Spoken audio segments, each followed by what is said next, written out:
And then what we just talked about with, we've got Mike from the city here to talk a little bit about the project. We'll go over, Mike will kind of go over just a broad overview of what it is for those who aren't familiar or are kind of new to the project. And then this is really an opportunity to ask questions, to propose alternatives, to ask ideas, to talk both about the project itself and the process of how the project's going to move forward. So we had a very, very well attended meeting back pre-COVID time at MLK Park, where I know I'm sure a lot of you were at that meeting as well. And there's been obviously some developments in the project since then. So I will kick it over to you, Mike, and let me know if you have any issues or if you want to screen share or whatever. So thanks again for coming. And if everybody can maybe even hold their questions until after this kind of intro period, and then we'll jump into it. So thanks again. Great, thank you, Chris. I will share my screen and just do a very brief kind of overview on the project. So again, my name is Mike Samuelson. I'm with Public Works. I'm a transportation planner. I was the person who was presenting at that meeting back in January or February, whenever that was. And the project that we're here to talk about today is the Whittier Lyndale Bikeway project. I don't know why we named it that, since it goes through some other neighborhoods as well, but we'll kind of get into the extents. But before I get to just an overview of what the project is, just hit on some high-level goals here and what the project is. So just note, this is a retrofit project. It's not a full street reconstruction. So that means that we're somewhat limited in what we can do. We're mostly working with the space between the curbs that exist today. And I'll just say that the portion that goes through Kingfield is on Blaisdell Avenue. And again, I'll have a map up in a moment that talks through that. And then you can just see some of the goals listed here. Just really want to note the priority on traffic safety. Blaisdell in this portion of the city is a high injury street, which means it has a disproportionate number of collisions. And Public Works, as I'm sure many of you know, has really shifted our focus in the past few years to prioritize traffic safety, and this project is very much in keeping with that. So just a little bit on timeline on the project. You can see we did some initial engagement last winter, and then more recently we've been working on developing the initial design, which is what I'll get into today and we can discuss. And then right now we're doing some follow-up engagement this fall and looking at going to council for approval sometime in the winter with construction next year, 2021. Excuse me. And so what is the project? So you can see the route of the project on the right. So it goes partially down First Avenue and then it kind of jogs over on 28th a couple blocks and then goes the rest of the way on Blaisdell. It starts at 15th Street, so just right by the convention center, and it goes all the way down to 40th Street, so just about 3 miles, a little under 3 miles. And I'm happy to talk more about the route if folks have questions or comments. I know we've already gotten a lot of questions and comments through online submittals, surveys, things like that. And then the project itself has a couple different elements. The first is a two-way bikeway. So on First Avenue is planned in the next few years for a larger street reconstruction project. So because of that, we're looking at a two-way bikeway on First with bollard separation. And we're looking at opportunities to add, not just our kind of standard flex post bollards, but something that's a little bit more durable. That's one of the comments we've gotten. So potentially something like planters, or we have sort of different kinds of bollards that are a little bit more visible, a little bit stronger. So something like that on First until that reconstruction happens. And then when the reconstruction happens, that would be an opportunity to provide something even stronger, either a bikeway at the curb level or a curb separated bikeway at the street level, something like that. And that's a two-phase project. That reconstruction on First goes all the way from Grant to Lake. The first phase would be the southern portion from Lake to Franklin. That's planned for 2023. And then the rest of the way on Blaisdell and 28th, including the part through Kingfield, would be our curb separated bikeway. So similar to what's on 11th Ave downtown or Plymouth Ave North, a few other places where we've installed that. So in addition to the bikeway, we're also looking at pedestrian improvements at signalized intersections. So in Kingfield, that'd be 36th and 38th Street and several other intersections further north on the route. I won't get too much into the conversion on First, but there's a short section right now that's two-way, two-directional travel for vehicles on First Avenue in the Whittier neighborhood. And we got a lot of comments saying, hey, can you make that one way just like the rest of First Avenue? And so that's part of this project as well. And just another thing that we heard throughout, again, this is maybe a little bit more pertinent to areas further north where there's a little bit more multi-family housing along our route, but it's just the desire to retain parking. Most of this stretch already has parking just on a single side. So there was a desire to keep the parking that's there, which we were largely able to do. So just the last slide I'll show here, and then we can open it up for discussions. I'm happy to bring up more visuals if that's helpful, but here's kind of a illustrated example of what's out there today at the top on Blaisdell. So you've got your parking on one side of the street, you've got your vehicle lane, you've got a very wide buffer space with those flex posts, and then a one-way bikeway on the right side. And so the project is proposing keeping that parking, narrowing up your travel lane a little bit to encourage slower speeds, putting in that concrete curb, and then a two-way bikeway. So that's, I'll just kind of pause there. And like I said, happy to bring up other visuals. We can kind of walk through the plan if that's helpful. And just kind of looking forward to hearing what people have to say. I have a question. Is the in this picture here, is the bike lane raised or is it at street level? The bikeway will be at street level. Yeah, okay. So it's a retrofit project. Raising up the bikeway is something we typically do for our reconstructions.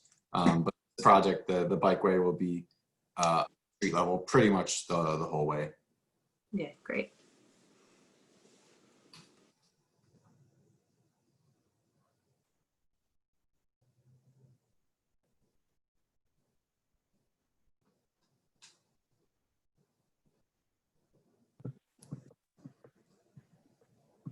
Do you have any visuals of proposed designs at signalized intersections or non-signal intersections? Sure, yeah. I'll just bring up the plan, which is probably the best example of a kind of to visualize it. It's, maybe not quite as good as these pictures, but give me a second, I have to reshare my screen here.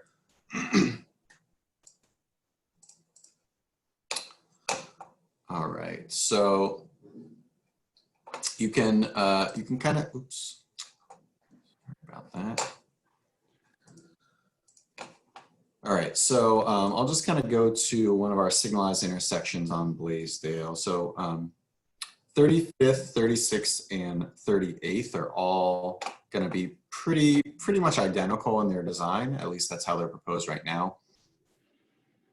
So you can see that you've got your single lane, and then you kind of have a little bit of almost a chicane to both slow vehicles as they're approaching the intersection, and also to provide a bit of space for a turn lane, a dedicated turn lane for people who would be turning across the bikeway.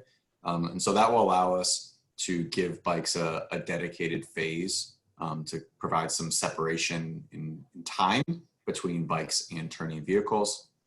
And then on the south side of the intersection, we've got a wider median. So again, kind of narrowing that space for cars and also narrowing the crossing distance for people on foot. So I'll pause there and then we can kind of walk through an unsignalized intersection. I have a question. That concrete buffer, is that actually 4 feet wide? Or is it? It says 4 feet. In the other picture, it looked more like 1 foot. Yeah. So so our standard concrete buffer that we've used in other locations is 2 feet wide. We're looking at doing something like that in part for cost savings. A 4 foot buffer just costs more than a 2 foot buffer. But we're looking at the concrete element of that being 2 feet, and probably the full buffer space being the 4 feet. So you'd have probably some amount of that 4 feet that is striped, and then so if you have a 2 foot buffer, or sorry, a 4 foot buffer, you have 2 feet of concrete, 2 feet of stripe. Sure. I imagine that maybe this is a bad idea, but I'm always wondering for more green space, could that be planted in the middle?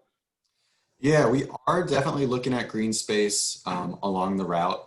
You know, I think when we get to 4 feet, that's on the edge of what's doable. You know, it depends on kind of what kind of vegetation you want to use. Some of these wider buffer spaces at the intersections where you've got, 6 to 8 feet, we're definitely looking at those as being probably the best opportunities to add vegetation. And then further up the route, so those familiar with Blaisdell, kind of once you get south of 31st Street, right by Horn Towers, there is kind of a section where the street narrows a little bit. So we would have, as the street goes from 2 lanes to 1 lane, there's still, portions where we have a lot of space and a wide buffer. So that would be another place we'd look at adding some vegetation. That would be nice. If there was a way to get the word out, I suspect there'd be neighbors willing to adopt the little gardens and help weed it or maintain it or whatever. Yeah, we did meet actually with some residents at Horn Towers, and they expressed a lot of interest in helping to maintain that. So yeah, I know that's definitely always a concern when we're adding plantings in the roadway, is having the maintenance. And I guess maybe a question for this group is, does Kingfield have any active like garden space or any other locations where neighbors are actively maintaining green space within the street? I don't know of any.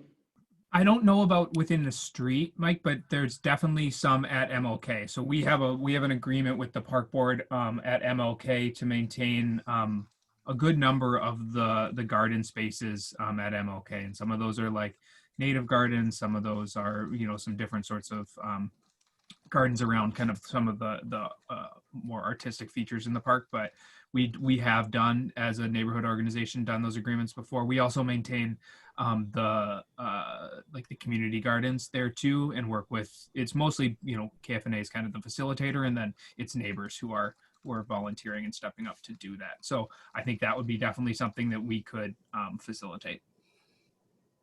Great. Any other questions about intersection design at signalized intersections? Can you, yeah, so in this image, it looks like the one side of, I don't know if this is 35th or 36th here, one side has what appears to be a decreased pedestrian crossing space, but the other side of the street does not.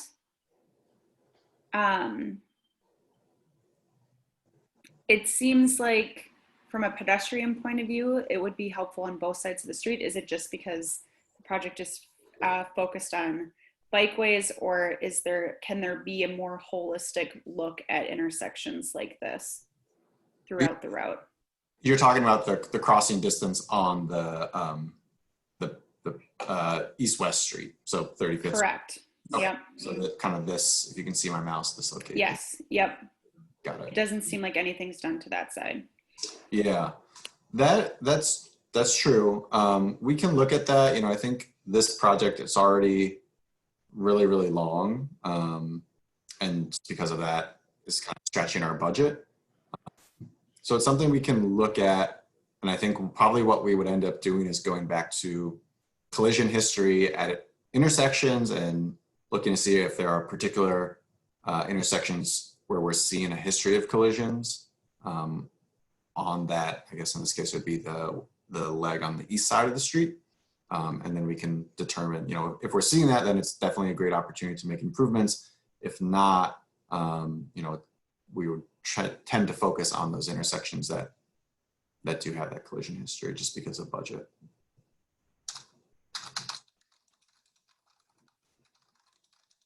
Good question. Just taking some notes there. Any other questions about signalized intersections?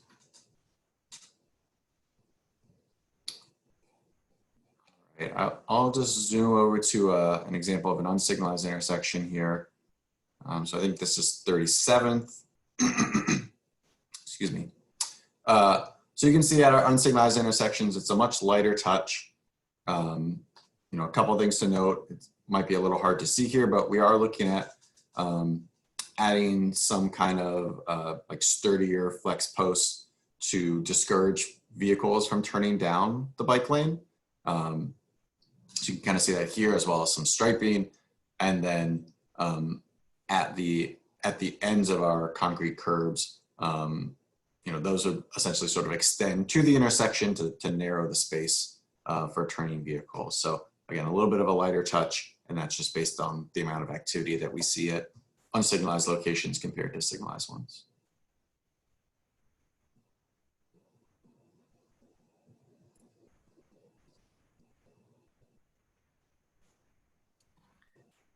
This might just be the render, but is there a reason why you're not striping through the like the bike lanes or the striping through the intersection?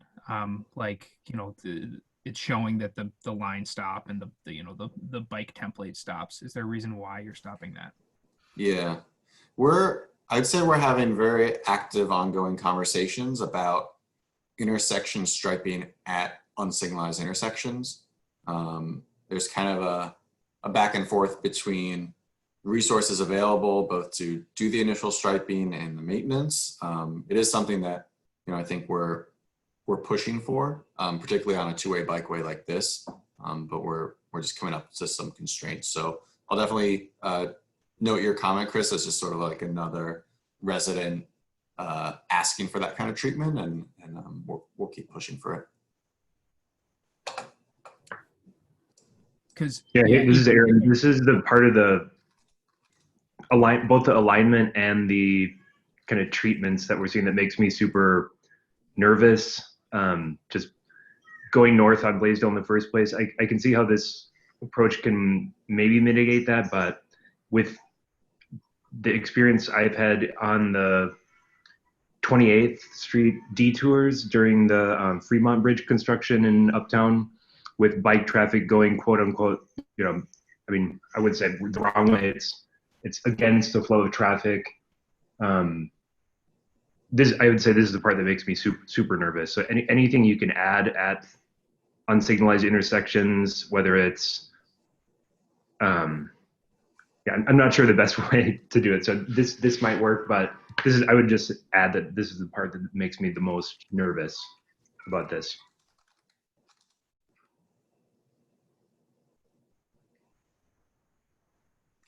Yep, understood.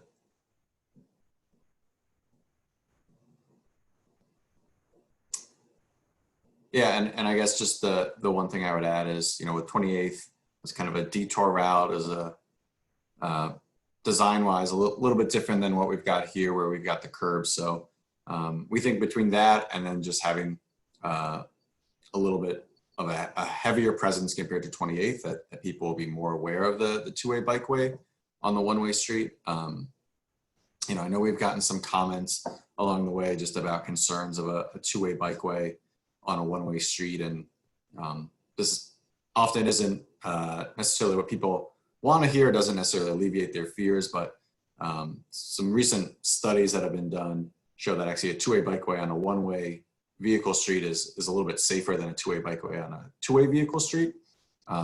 So that's something we're keeping in, we're considering, or we considered as we came up with this design, but definitely appreciate those comments, Aaron. And as someone who's used the 28th Street Bikeway as well, you know, I think what we're proposing here is a little bit more robust than what we had there, but definitely room for further improvement. I would also just argue, and adding to my previous question, that the markings through the intersection, I know not officially, but would seem to denote who has the right of way in that space. And if markings end for bikes but don't continue through the intersection, just from looking at this, I would think, you know, it really, that is a car space, right? The car has the right of way through that space, just perceptually. So I think that's I would argue that continuing some sort of marking, like I would love to see a full, like a big marking there, but continuing some sort of marking through that intersection, I think is really important. So. Cool. Okay. Yep. Understood. Other questions about unsignalized intersections or just about the design more generally? Hey, hey Mike, this is Aaron. Hey, Aaron. I keep seeing you in these meetings. I know I just wanted to kind of like echo what I mentioned at the BAC, but share it with the neighborhood folks. Just my comment and I know it'd be hard to do, and there's a million reasons why you won't actually be able to do it, but just considering cul-de-sacking a couple of these intersections just to eliminate a few of the potential conflict points in some of the lesser used street crossings. Just for the same reason the other Aaron in this meeting was mentioning, that it's just on those unsignalized intersections, you have the highest risk of somebody pulling in to the bike lane, not knowing, or so either doing that or considering some maybe creative paint solution, especially the first year, just to like maybe to Chris's point of continuing the striping through the intersection. Kind of the best my creative mind can do is maybe do like bike shaped yellow dashes through the intersection, and then maybe car shaped arrows or something indicating to people who are turning by car where they should be going, to kind of help out with the flow. Something like that. I'm sure you guys have some creative ideas too on that, but Yeah, and thanks for bringing up the idea of cul-de-sacking again. You know, I think it's certainly something we can look at. And, you know, I'll just say about striping, I think probably any striping would be kind of our standard green paint, just for kind of consistency. And, you know, hopefully as we have more bike lanes, people see green paint, they think bikes, but also appreciate the push for creativity, because I know sometimes works as an institution or a department is lacking there. So I appreciate that. Well, yeah, definitely like that. The green paint could be fine too. But I know I've seen some, like I think is it at 29th Street? There's some guidance on turning right now with 29th and Blaisdell. And just something like that, I think at those intersections could be helpful to try to eliminate the person who's not from the area and happens to just be blindly navigating through. Because I'm sure local residents will figure it out real quickly, but if someone's trying to get to Blaisdell because 35W is closed or something, and they're cutting through the neighborhood, that's the type of person who'd probably be most scary. Sure. Yeah, that makes a lot of sense. So maybe I'll read, I don't know if I caught everybody's comments, but I just see Riza sent one in from the chat, and I'll just read it, Mike. If the question was if there are some kind of concrete delineators protecting the lanes, and are the lanes wide enough where someone could mistakenly park in them? I think this is like a question about like turning into them. Like, is there a delineator preventing vehicles from turning into the lanes? And said, thinking about how hard it is to navigate the lane on 15th between University and 4th. Yeah.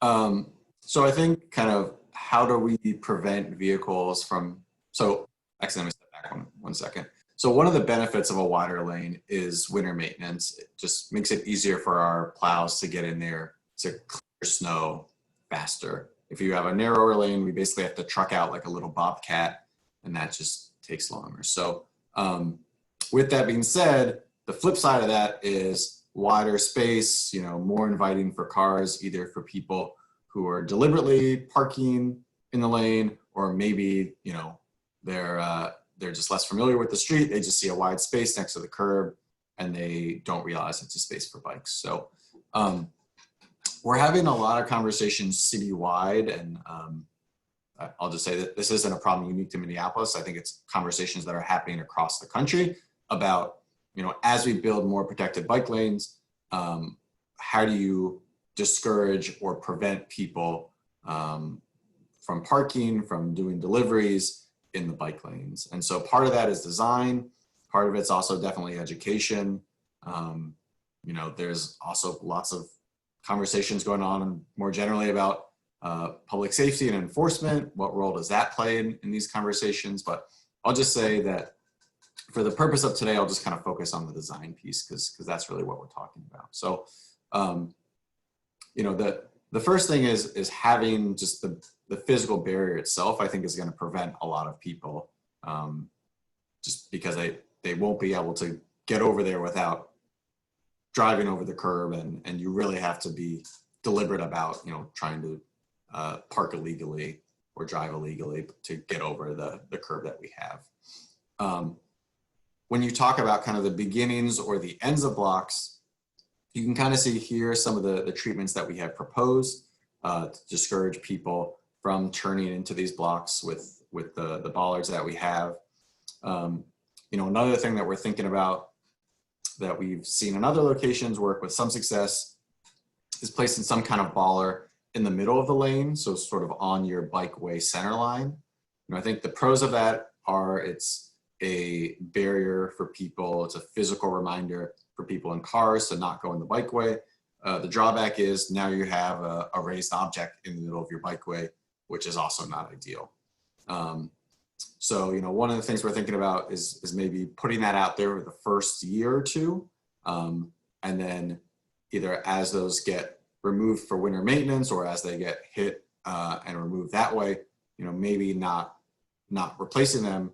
And it's just kind of like an initial educational and design reminder for people to not drive or park in the bikeway. There's also some like larger questions, particularly around deliveries, about sort of more citywide policy changes. Where do we want to try and discourage drop-offs at individual homes and try and have, parcel delivery at post offices, and people go and pick up their package, or at other central locations, like on Blaisdell, it could be they get delivered to a locker at the YMCA and then people come and pick them up that way. So this is definitely something we're thinking about a lot. I think unfortunately we don't have like the platinum answer of we've implemented this elsewhere and it really works and we've got it all figured out. It's just something that Public Works in Minneapolis and other similar divisions across the country are thinking about and dealing with. Hey, quick question on that, Mike. Have you, one thing I've been kind of thinking about regarding the freight delivery is, have you thought about doing like a couple reserved spots for parcel delivery on like block by block or something? Yeah, we have, and actually we have some some upcoming conversations with some of the big delivery companies. So, FedEx, UPS, Amazon, and trying to figure out if that's something that their drivers will actually use. So, we don't want to set aside, a space on every block or every other block. And then, the FedEx guy comes and he just drives right by that and he parks wherever he wants. That doesn't help anybody.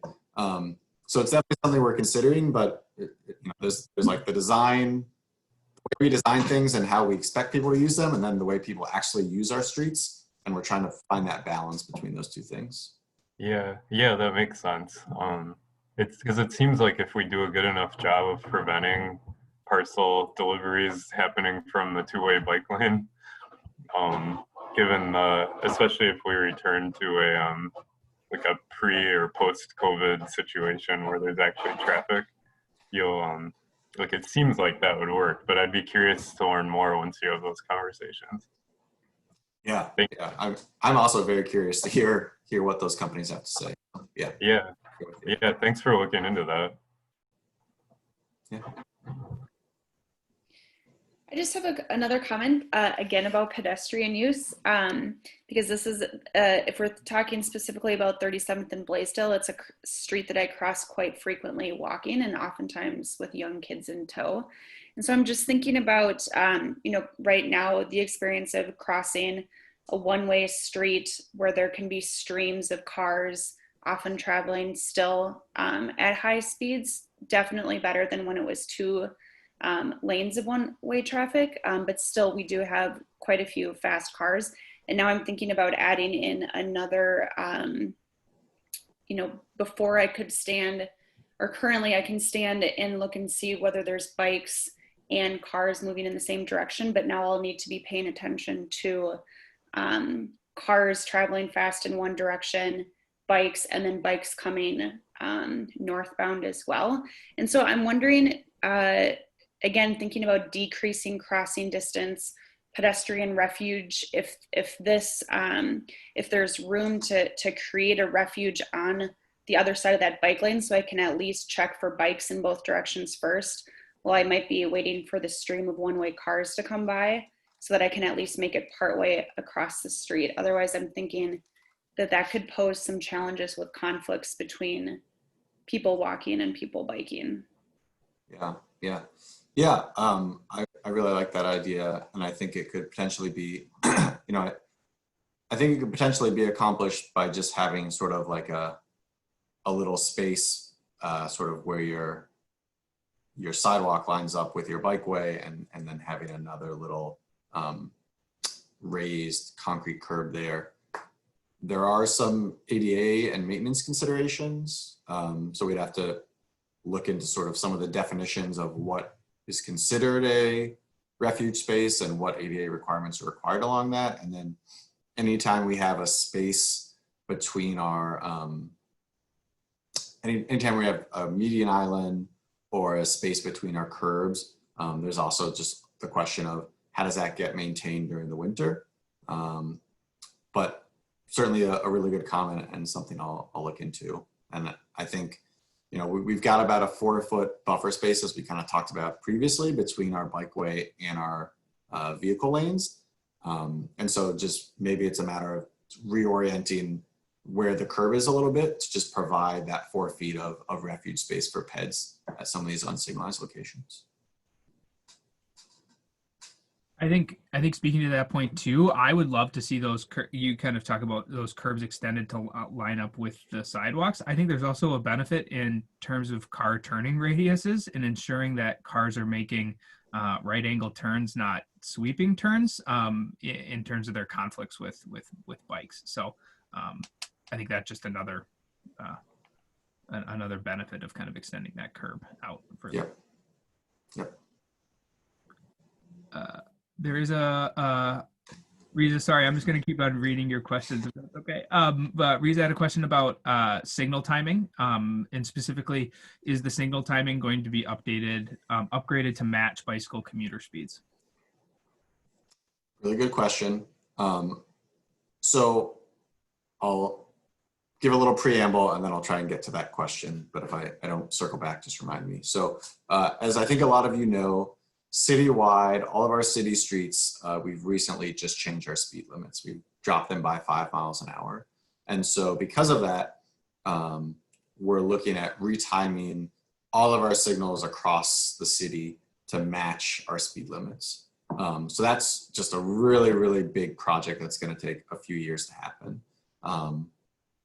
And so I'm not a signal timing expert. I'll kind of share what I know about signal timing and how it fits in with this corridor. So as as our traffic team is doing signal timing, they're looking at individual corridors, but also like our whole network of streets and signals, and trying to time for a network and not just for a corridor. So with this project, I think we have a couple things to keep in mind. One is the recent change to signal timing. 2 is the speed that bikes travel and trying to retime signals for bicycle traffic. And then kind of 2A is two-way bike traffic and how do we account for that? And the fact that, your southbound bike travel on Blaisdell, the timing can probably match up fairly well with vehicles.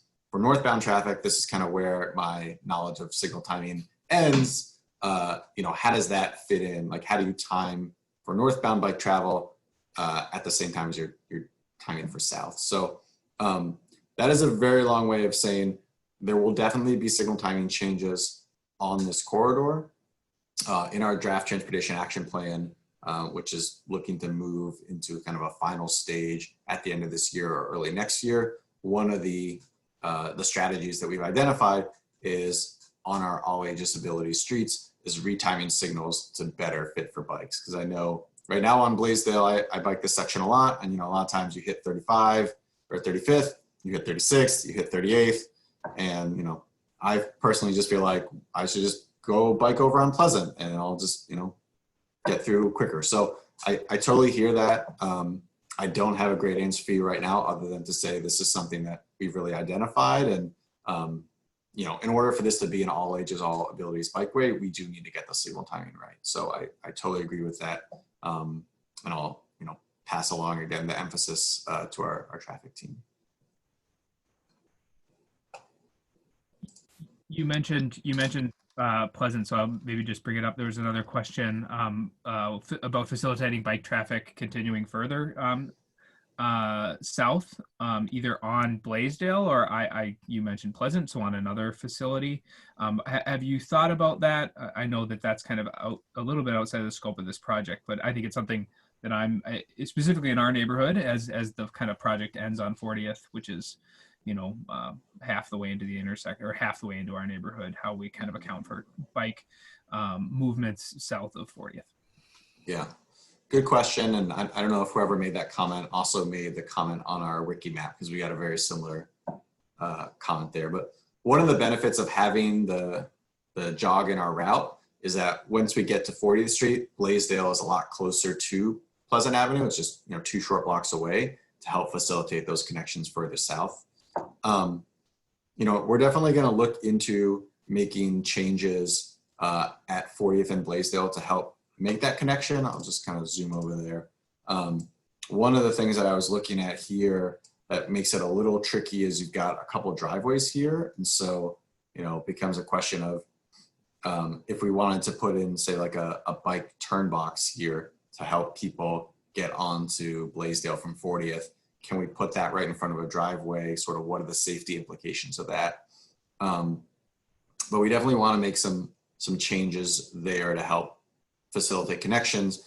And then longer term, Pleasant, another all ages, all abilities bikeway.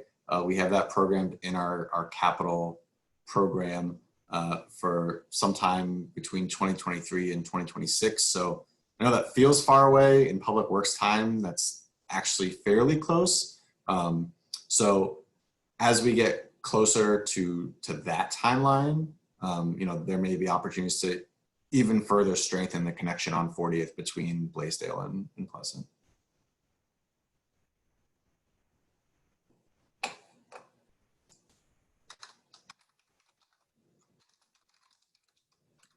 I'll maybe read Aaron's comment, unless Aaron, you wanna specifically speak to it, but it's asking about going over the Lake and Blaisdell intersection. I'm worried that there will still be right turn on red there, and in spite of the proposed signage, can't remember if the bus shelter will be getting moved up or down, and that's a source of conflict for transit and bike users. Sure.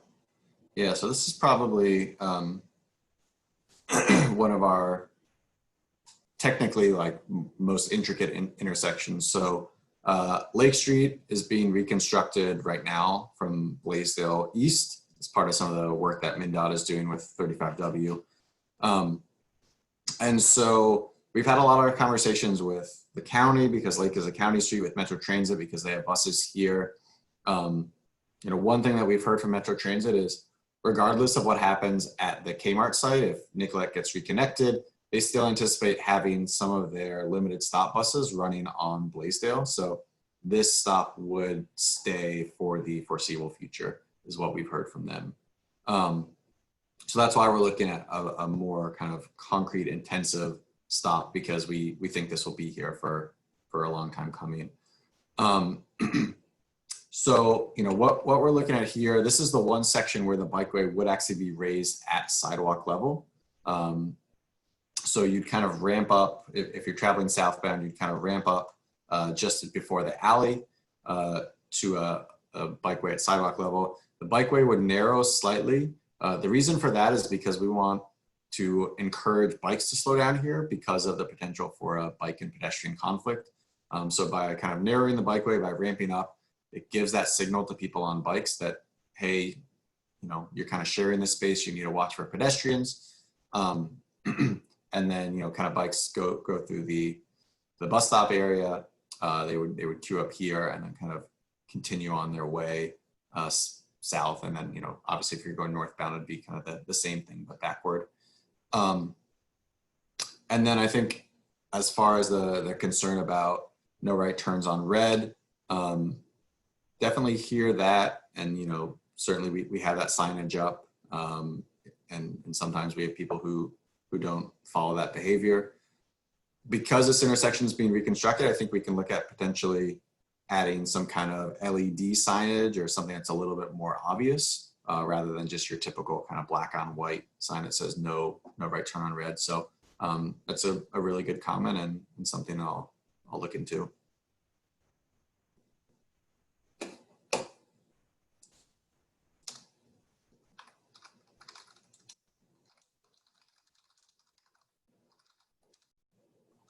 I think just to kind of like, I don't know, share a thought related to what Aaron was saying. One thing I've had trouble doing myself is just kind of going through this and thinking of it in terms of the northbound version of Blaisdell and all the interference you might encounter. Being someone who regularly rides it southbound, like even when I read Aaron's comment first, I was looking at it thinking southbound, and I was like, oh, it should be fine. And so I think one thing I'm sure you are all doing, but just to say it, just as I'm thinking it, is if you just kind of play out like just like you might play out different height people, small people and tall people crossing an intersection, just kind of run through like what it might look like, what you might encounter if you're going northbound on Blaisdell. As you're doing this, I just would encourage that, I guess. Like who might you encounter in the bike lane as you're going north instead of south, and how you might be able to escape that situation if it comes up. Do you have something in particular in mind? Certainly something we can go through that exercise. If you're thinking about something in particular, I want to make sure we don't miss it. Yeah, well, I just know, like, so I've mentioned, I think in one of the many other times that we've all kind of talked about is back when 28th Street eastbound bikeway became the temporary two-way greenway detour, and how a lot of times I would be going opposite traffic and all of a sudden there'd be a car turning into that space. And this will have so many different things preventing that. So hopefully that won't happen, including going all the way up to intersections.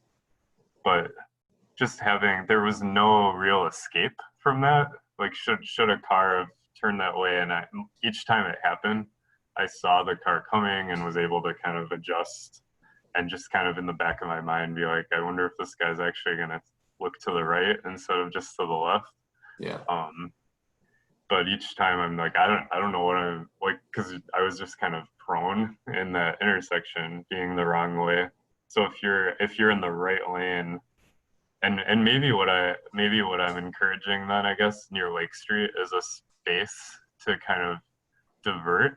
If I'm looking at your shared screen right here, and this might be something worth considering, is instead of maybe enlarging the buffer there, to give someone a spot to just kind of step off their bike if they need to, if someone's blocking that intersection. Like if a car turns right on red, or turns right at all, not on red, into the bike lane instead of onto the actual road, creating some sort of space in those that particular intersection, since it's so busy, to just divert and just like not be on the bikeway for a second. So you're kind of talking about like this, hopefully you can see my mouse, like providing a little bit more space here. Yeah, seeing that extra space, at least in this diagram. because like I know Aaron, the other Aaron in this call, rides with his kids in a cargo bike, and so if they're riding northbound in that right lane and a car shows up in that lane because they ignored all the other features you guys have put in there, like where does he go in that situation? And probably that particular intersection would probably be the most likely one for that to happen. Yeah. Yeah. Okay. Yeah. So, Appreciate that. Yeah. We'll look into that. I think there's kind of a balance of like, how do we provide space for bikes to get out of the lane if there's a vehicle in there? And then how do you balance that with keeping cars at the bike lane? But, maybe there's something we can do with sort of adjusting where this curb flows to give bikes just a little bit more space to kind of pull aside if a vehicle does end up down there. yeah, because maybe for that section you enlarge it from 2 feet with the paint to be actually like 4 feet or 6 feet or something, and that should be enough, I think, like for someone to just pull over as far as they can, like in that kind of more emergency situation. Yep. Okay. Just to echo that, so Aaron, what you just described is very scary, the thought of a head-on collision at Lake and Blaisdell. Can there be, are there options beyond paint? Like, I don't know what the case is for not including a concrete barrier there. At the very least, could there be bollards there? Because especially at that heavily trafficked intersection, it seems like extra precautions could be helpful.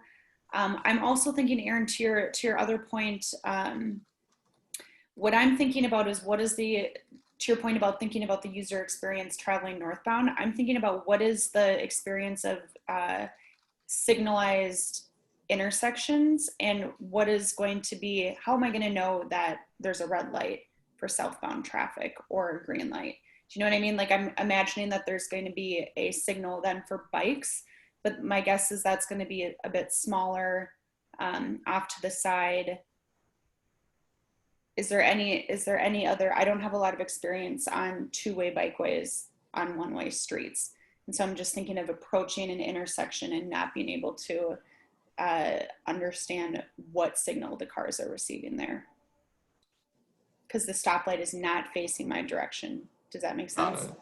Yes, I think so. So I would just say at Lake, because this is such a busy intersection, this is a location where we would we are planning to have a dedicated bike signal, as I think you just mentioned, Sarah, so that when bikes go, vehicles, like there's no conflicting vehicle movement across the bike lane. So, bikes, if you're turning right, southbound, like when bikes have a green, southbound right would have like a green or a red arrow that prohibits them from turning there. Is kind of what we're planning right now. And so you might have through traffic going south, but through vehicles going southbound, but no vehicles turning across the bikeway. So, as someone biking, you might, if you're biking northbound, you might not be able to see that southbound right turns have a red arrow. But that's kind of what we're planning for at this point. And then if you are going southbound, you would be able to see that right arrow, or that red arrow.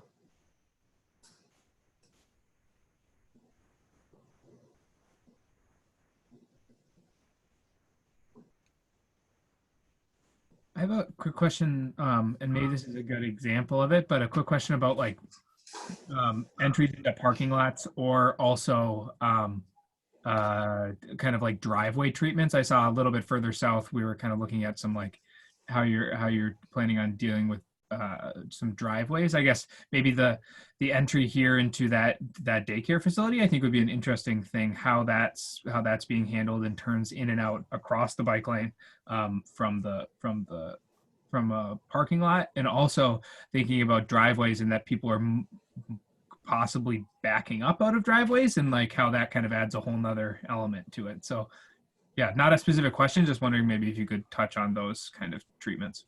Yeah. Yeah. So, I think our driveway treatments are very much sort of, or the way we think about driveways is very much dependent on the number of vehicles, how vehicles are getting in and out of driveways. So, at some of your single family homes a little further south on Blaisdell, there are a couple examples where there's a driveway across the bikeway.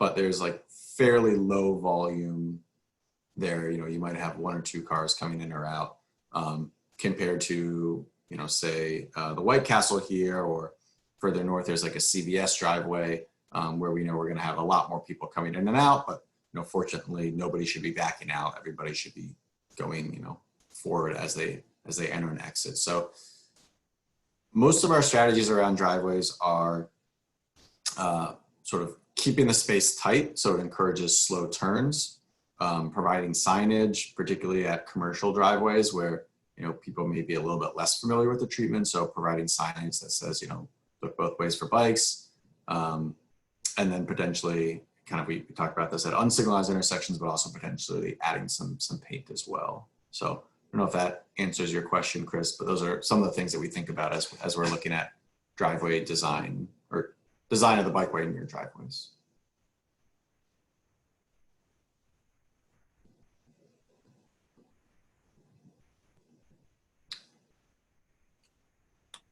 There are no other questions, I don't believe, in the chat right now, unless I missed anybody's. So if I did miss your question, please throw it in there again for me.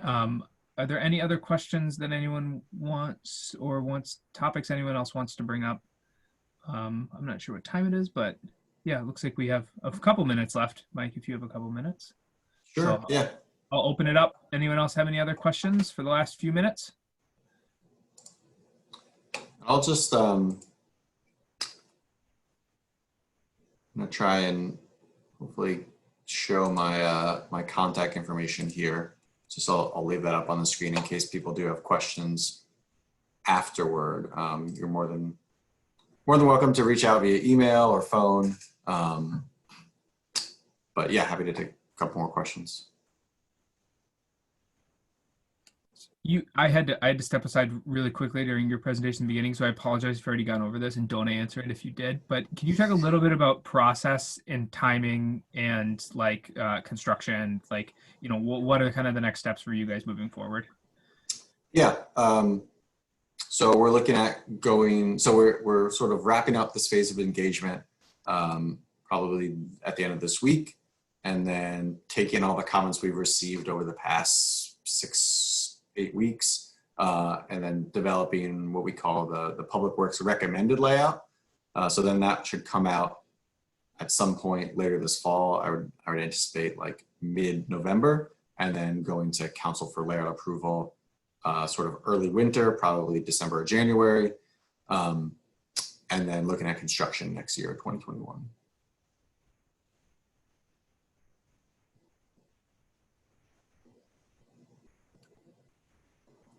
How do you see traffic being impacted by construction? Can you do this with the street open? How is that going to happen? Yeah. So most of this should be done with the street open. There might be some detours, or there might be instances where like parking gets prohibited during certain times of the day or for a couple days, but this is a much lighter touch than, for instance, what's happening on Lake now, or what's going to be happening on Grand Avenue next year, where like this whole street's just going to be torn up. This is a much more, I guess, surgical approach where we'll go in, there'll be some cuts in the asphalt to put in our curb. But timeline is a matter of a few weeks rather than many, many months. And so we typically do keep open the street. Blaisdell is a little bit narrower than some of the other streets that we've done this on. So the traffic plan might be a little bit different just because of the narrowness of the street. But I don't anticipate like a huge disruption, and we'll certainly follow up with this group once we have a better sense of when construction's occurring. Is the majority of this work going to happen with city crews, or is this going to be bid out? We're anticipating this would happen with city crews. Yep.